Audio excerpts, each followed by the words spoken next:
خادم حضرات میں لندن چلا گیا، ایک بہت بڑے پروفیسر ملنے آئے، 5 گھنٹے کی بڑی بحث و مباحثہ ہوا، تو اٹھتے ہوئے کہنے لگے کہ do you think I should convert?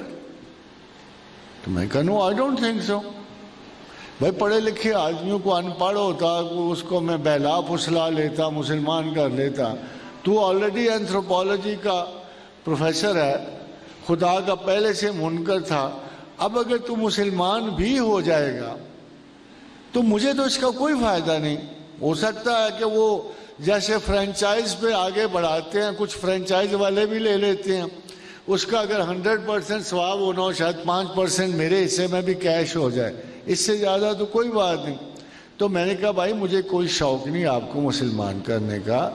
As such I have only tried one thing to you، کہ تمہارے ذہن میں کچھ لاگز تھے، کچھ فکسیشنز تھیں، کچھ بندشیں تھیں، کچھ رکاوٹیں تھیں۔ میں نے کوشش کی ہے کہ تمہیں ایک نیا ویو پوائنٹ دے دوں، ایک ایسا ویو پوائنٹ جو ایک جنرلی ایک سادہ سے پڑھے لکھے مسلمان کا ہوتا ہے، کہ میں تجھے یہ بتاؤں کہ ہم مسلمان کیوں ہیں، ہم خدا کو کیوں چاہتے ہیں، کیوں مانتے ہیں۔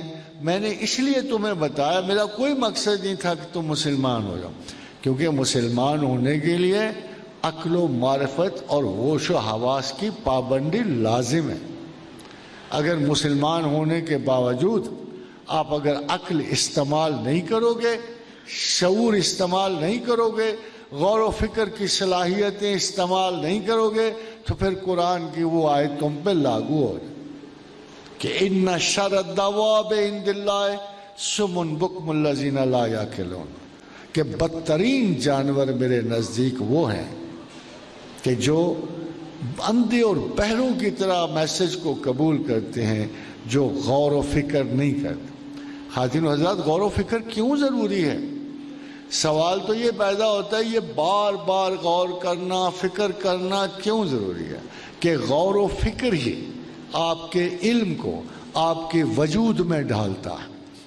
اگر آپ سوچو گے، غور کرو گے، پھر آپ کو خدا سے محبت اور انس ہوگا، پھر اس کی عادات شریفہ کو قبول کرنے کے لیے، اللہ کی عادات کو اپنانے کے لیے، اپنے رسول کی عادات کو اپنانے کے لیے آپ کے اندر ایک میکینیکل سسٹم رائج ہو جائے گا، وہ سسٹم جو آپ کو مسلسل ہدایت دے گا اور روشنی دے گا، اور اس سسٹم کی وجہ سے پھر آپ خدا و رسول کو چلنے کی طرف راضی بھی ہوئیں گے اور ان کے نقش قدم پہ چل کر اپنی برات فکر کو پائیں گے۔